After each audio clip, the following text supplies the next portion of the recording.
Hello नमस्कार दोस्तों, आप सभी का स्वागत है हमारे चैनल केडीएम ऑनलाइन क्लासेज में। और दोस्तों हम रेलवे जो आरआरबी की जो बुक आती है दोस्तों, जिसके बारे में हम आपको पूरा देखिएगा दोस्तों। रेलवे गैर तकनीकी आरआरबी जनरल साइंस कवर कराएंगे शुरू में, और देखिएगा सामान्य ज्ञान की जो बुक जनरल साइंस है वही कवर कराएंगे शुरू में दोस्तों। तो ये देखिएगा, ये बुक है, बहुत अच्छी बुक है।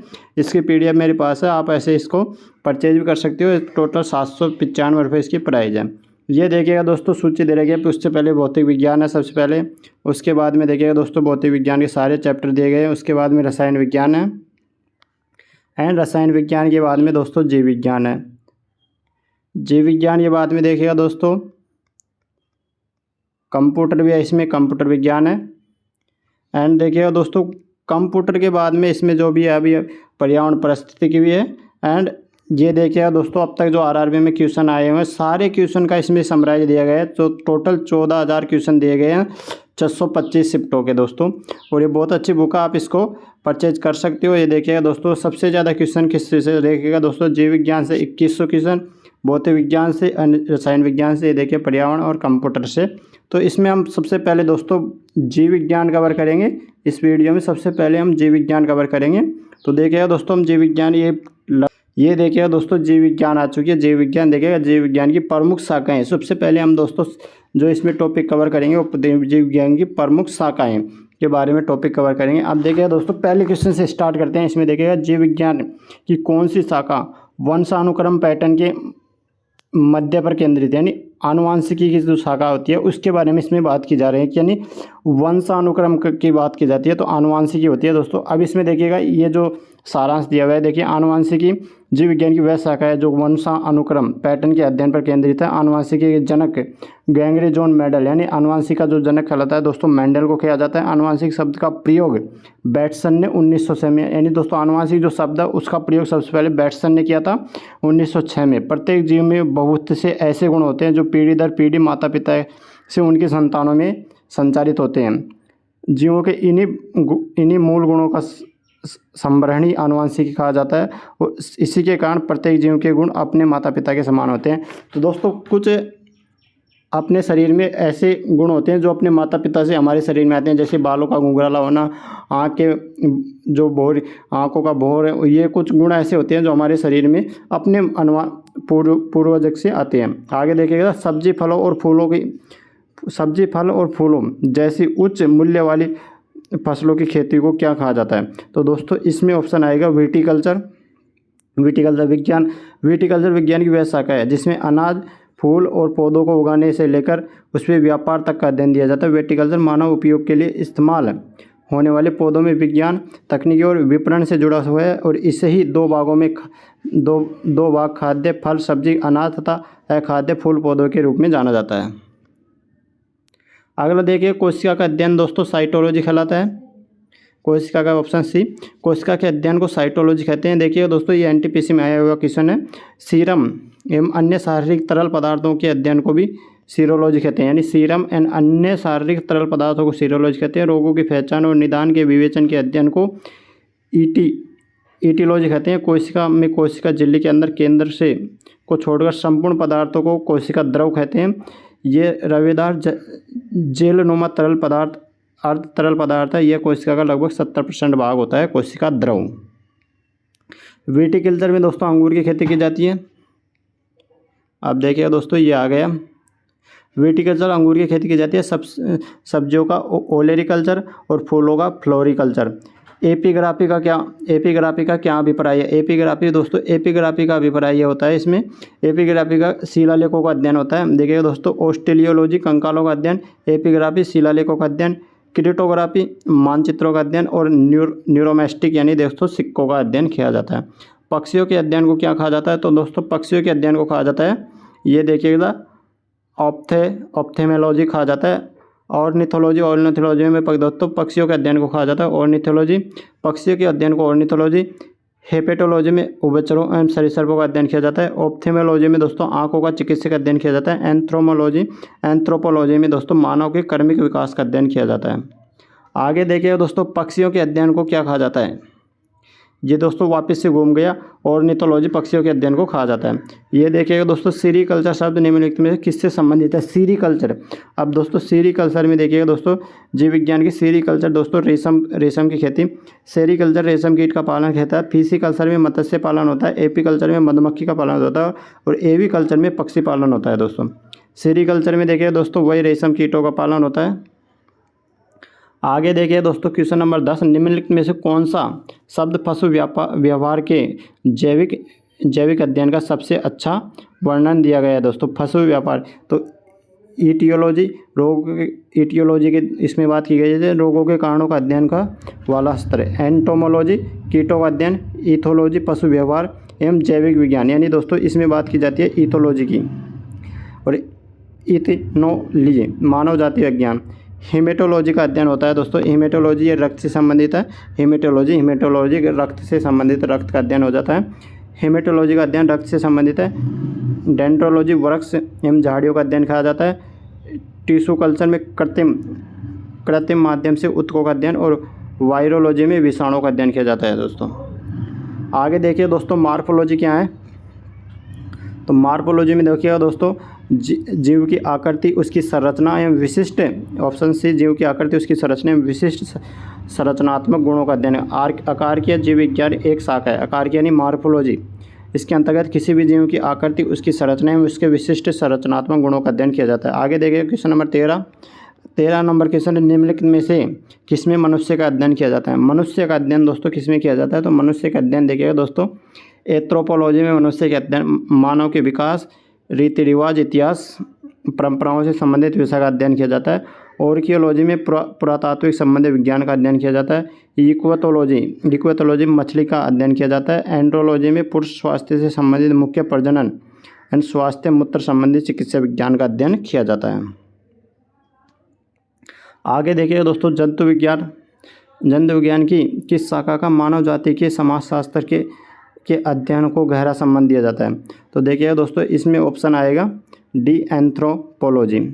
निषेचन विकास और विभाजन, विभाजन और विभिन्नताओं के अध्ययन को किस नाम से जाना जाता है? निषेचन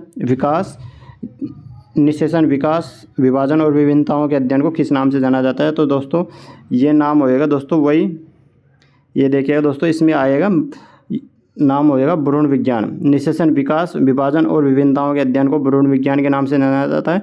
फिजियोलॉजी में शरीर की क्रिया विज्ञान एवं कार्य का अध्ययन किया जाता है। आनुवांशिकी, इसमें आनुवांशिक तथा जीवों की विभिन्नताओं का अध्ययन। कर्मागत उन्नति, क्रम विकास, आनुवांशिकी लक्षणों के पीढ़ी दर पीढ़ी परिवर्तन। आगे देखिए दोस्तों क्वेश्चन नंबर 16, पौधों में बीमारियों का अध्ययन और वह तरीके जिसमें पौधे विरोध करते हैं यह संक्रमण में समान करते हैं कहलाता है? तो देखिएगा दोस्तों पौधों में बीमारियों का अध्ययन फाइटोपैथोलॉजी होता है। पौधों के रोग और उसके बचाव व सुरक्षा का संक्रमण का अध्ययन फाइटोपैथोलॉजी होता है। जीवित जीवों पर मृदा का प्रभाव, यानी जीवित जीवों पर मृदा का प्रभाव का अध्ययन मृदा विज्ञान की किस शाखा के अंतर्गत किया जाता है? तो देखिए दोस्तों एंडाफोलॉजी। ये देखिए दोस्तों एंडाफोलॉजी जीवित जीवों पर मृदा के प्रभाव का अध्ययन। एंड्रोलॉजी पुरुषों में बंजनपन एंड यौनों का रोग अध्ययन। एग्रोबायोलॉजी कृषि में पौधों का पोषण व जीवन का अध्ययन। और इस्मोलॉजी एंटोनॉमी के अंतर्गत स्नोबंध का अध्ययन। आगे देखिए दोस्तों क्वेश्चन नंबर 18, निम्नलिखित में से शरीर विज्ञान व चिकित्सा की वह कौन सी शाखा है जो पुरुषों के विशिष्ट रोग एवं स्थिति से संबंधित है? तो देखिए एंडोलॉजी। आगे देखिए दोस्तों एंडोलॉजी में पुरुष के बंजनपन और यौन रोग से संबंधित है। बायो इकोलॉजी प्राकृतिक वातावरण में रहने वाले जीवों के बीच अंतर संबंध का अध्ययन है। एस्टोकोलॉजी क्रेपिस का अध्ययन होता है। और डेस्टेमोलॉजी शरीर संरचना के अंतर्गत स्नोबंधन का अध्ययन किया जाता है। क्वेश्चन नंबर 19 देखिएगा दोस्तों, निम्नलिखित में से चिकित्सा विज्ञान की कौन सी प्रशाखा यकृत के उपचार और अध्ययन से संबंधित है? तो यकृत का इपेटोलॉजी में होता है दोस्तों। इपेटोलॉजी के अंतर्गत यकृत, पित्ताशय थैली यानी गल ब्लैडर, अग्नाशय, पैनक्रायाज के साथ साथ अन्य विकारों का अध्ययन किया जाता है। हेलेकोलॉजी में अल्जार का अध्ययन होता है। और जीरीमेट्रिक्स में दोस्तों बुजुर्ग यानी ओल्ड पीपल के स्वास्थ्य का देखभाल किया जाता है। आगे देखिए दोस्तों क्वेश्चन नंबर 20, जीवों के वर्गीकरण से संबंधित जीव विज्ञान की वह शाखा, जीवों के वर्गीकरण से संबंधित जीव विज्ञान की वह शाखा को क्या कहते हैं, यानी जीवों का वर्गीकरण। तो वर्गीकरण विज्ञान होती है जो दोस्तों ये जीवों के वर्गीकरण से संबंधित जीव विज्ञान की शाखा को वर्गीकरण विज्ञान कहते हैं। यह विभिन्न जातियों के जंतु एवं पौधों के अध्ययन करते हैं। 1735 में कार्ल लिनियस ने सिस्टेमा नेचुरी, इसकी पुस्तक थी दोस्तों, सिस्टेमा नेचुरी के आधार पर वर्गीकरण किया था। नेथोलॉजी में दोस्तों धार्मिक मानवीय प्रयास ईश्वर शक्ति का अध्ययन किया जाता है। शरीर संरचना यानी एनाटॉमी, शरीर संरचना का अध्ययन किया जाता है दोस्तों एनाटॉमी में। और सेरोलॉजी में नदी, झीलों, तालाब, जल और प्रपातों, अर्धभूमि और जो समुद्र में से अलग है उनका अध्ययन किया जाता है। आगे देखिए जंतु विज्ञान किसका अध्ययन है, तो जानवरों का दोस्तों।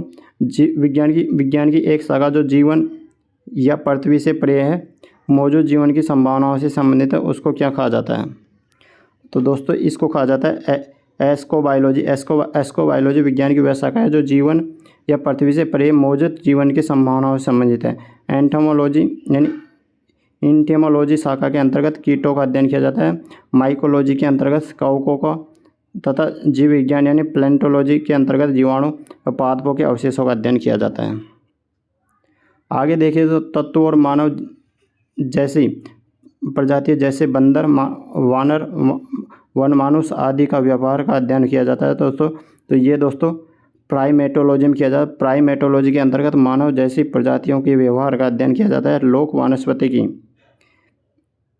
वनस्पति विज्ञान की वह शाखा है जिसके वनस्पति एवं लोगों के व्यवहार पारस्परिक संबंधों का विज्ञान का अध्ययन किया जाता है। एंथ्रोपोलॉजी विज्ञान की वह शाखा है जिसके एंथ्रोमोलॉजी देखिए दोस्तों, एंथ्रोमोलॉजी विज्ञान की वह शाखा है जिसमें मानव के विकास, रीति रिवाज, इतिहास, परंपराओं से संबंधित विषय का अध्ययन किया जाता है। क्वेश्चन नंबर 24 देखिए, निम्नलिखित में से कौन सा मकड़ी का अध्ययन किया जाता है। दोस्तों मकड़ी के अध्ययन के लिए कौन से विज्ञान है, तो वो बात तो क्वेश्चन नंबर देखिए दोस्तों, इसमें ऑप्शन ए होएगा। ऑप्शन ए में यानी ऑर्गोनोलॉजी मकड़ी का अध्ययन किया जाता है। एंथ्रोपोलॉजी में मानव की संस्कृति एवं सभ्यता का अध्ययन किया जाता है। इपोकोलॉजी में मधुमक्खियों का पालन किया जाता है। और साइनोलॉजी में कुत्तों का अध्ययन किया जाता है। सीरोलॉजी में दोस्तों, सीरोलॉजी की बात की जाए तो सीरोलॉजी में दोस्तों छिपकली का अध्ययन किया जाता है। एंटोमोलॉजी में कीट पतंगों का अध्ययन किया जाता है। और सर्पेंटोलॉजी में दोस्तों सर्पों का अध्ययन किया जाता है। आगे देखिए क्वेश्चन नंबर 26 में देखिएगा दोस्तों, लिखित दस्तावेज जो एक मानव वैज्ञानिक संस्कृति चित्रण दर्शाते अनुसंधान को तैयार किए थे। तो दोस्तों इसमें हो जाएगा ऑप्शन ए एंथ्रोपोग्राफी लोक और संस्कृति का व्यवस्थित अध्ययन है। यह सांस्कृतिक घटनाओं का पता लगाने के लिए डिजाइन किया जाता है। यह जन शोधकर्ता अध्ययन के विषय को देखने के लिए समाज को देखते हैं। आगे देखिए दो सांस्कृतिक सापेक्षतावाद, यह विचार है कि किसी व्यक्ति की मानवताएं यानी मान्यताएं, सामान्यताएं, मूल्य और प्रथाओं को उस व्यक्ति की अपनी संस्कृति के आधार पर समझ जाना चाहिए, अन्य ही मापदंडों के खिलाफ निर्णय लेना चाहिए। बोटनी वनस्पति विज्ञान की एक शाखा है जिसमें वनस्पति एवं लोगों की परंपराओं संबंधित वैज्ञानिक अध्ययनों को किया जाता है। आगे देखिए दोस्तों क्वेश्चन नंबर 27, प्राचीन काल के जानवर, पौधे एवं अन्य जीवों के सांस्कृतिक अवशेषों में चिन्हों का अध्ययन किस विज्ञान के किया जाता है, तो जीवाश्म विज्ञान दोस्तों, पेलियोंटोलॉजी। ये होएगा दोस्तों पेलियोंटोलॉजी। प्राचीन काल के जानवर, पौधों एवं अन्य जीवों के संरक्षित अवशेषों एवं चिन्हों के अध्ययन का विज्ञान जीवाश्म विज्ञान, पेलियोंटोलॉजी। नरविज्ञान यानी एंथ्रोमोलॉजी मानव शास्त्र का विज्ञान और पुरातत्व विज्ञान। आर्कोलॉजी मानव संस्कृति के विकास क्रम को समझने में, उसकी व्याख्या करने में। और औषधि विज्ञान फार्माकोलॉजी जड़ी बूटियों का अध्ययन किया जाता है। आगे देखिएगा दोस्तों, जीव विज्ञान जीवाश्मों के अध्ययन को क्या कहा जाता है, जीवाश्मों के अध्ययन को देखिए वो अभी जीवाश्म विज्ञान कहा जाता है, या वही दोस्तों जीवाश्म पेलियोंटोलॉजी। आगे देखिए दोस्तों क्वेश्चन नंबर 29 में देखिएगा दोस्तों, पेलियोंटोलॉजी के अध्ययन को जीवाश्मों का अध्ययन हो जाता है इसमें दोस्तों। और पादप विज्ञान यानी पेंटोलॉजी में किसका अध्ययन किया जाता है, पादप विज्ञान में दोस्तों पौधों का अध्ययन पादप विज्ञान पेंटोलॉजी के अंतर्गत आता है। वनस्पति विज्ञान प्राचीन ग्रीस शब्द से लिया गया है जिसका अर्थ होता है चारागाह, घास व चारा। क्वेश्चन नंबर 31, ऑन्कोलॉजी किस बीमारी के उपचार से जुड़ा हुआ है। ऑन्कोलॉजी की बात की जा रही है दोस्तों, तो ऑन्कोलॉजी कैंसर से संबंधित है। ऑन्कोलॉजी ऑप्शन सी हो जाएगा, इसमें कैंसर से जुड़ा हुआ आता है। अब देखिए इसकी व्याख्या देखते हैं दोस्तों। देखिए ऑन्कोलॉजी कैंसर से संबंधित चिकित्सा विज्ञान की एक प्रमुख शाखा है, यानी ऑन्कोलॉजी कैंसर रोग में कोशिकाओं की अनियंत्रित यानी कोशिकाओं की अनियंत्रित वृद्धि है और इसे कर्क रोग कहा जाता है। अब देखिए दोस्तों अस्थि सुसरिता यह उम्र संबंधी विकार है। इसमें अस्थियों के पदार्थों में कमी से अस्थिभंग की प्रबल संभावना होती है। एस्ट्रोजन स्तर में कमी इसका सामान्य। अब क्वेश्चन दोस्तों ये आता है कि एस्ट्रोजन की कमी से कौन सा रोग हो सकता है, तो देखिएगा दोस्तों ये अस्थि सुसरिता, इसको ऑस्टियोपोरोसिस कहा जाता है। आगे देखिए मधुमेह एक लंबी अवधि में उच्च रक्त शर्करा के स्तर की बढ़ोतरी से होती है। यानी अगर रक्त में शर्करा के स्तर में बढ़ोतरी हुई तो मधुमेह। यह अग्नाशय यानी पैनक्रियाज के पैनक्रियाज की बीटा कोशिका में उपस्थित इंसुलिन का उत्पादन नहीं होने के कारण होता है। वक्रक संबंधी विफलता, वक्रकों की खराबी के कारण रक्त में संचय यूरिया की मात्रा बढ़ जाती है, यानी रक्त में संचय यूरिया की मात्रा बढ़ जाती है, जिसको यूरीमिया कहा जाता है। अब क्वेश्चन नंबर दोस्तों ये आ सकता है कि वक्रकों की खराबी के कारण रक्त में संचित यूरिया की मात्रा बढ़ जाती है, उसको क्या कहा जाता है, यूरीमिया कहा जाता है, जो बहुत खतरनाक एवं वक्रीय विफलता की प्रमुख कारण बीमारी है। आगे देखिए क्वेश्चन 32 देखिएगा दोस्तों, कवक विज्ञान क्या है, तो कवकों की जो विज्ञान है उसको क्या कहा जाता है, तो कवक विज्ञान देखिएगा दोस्तों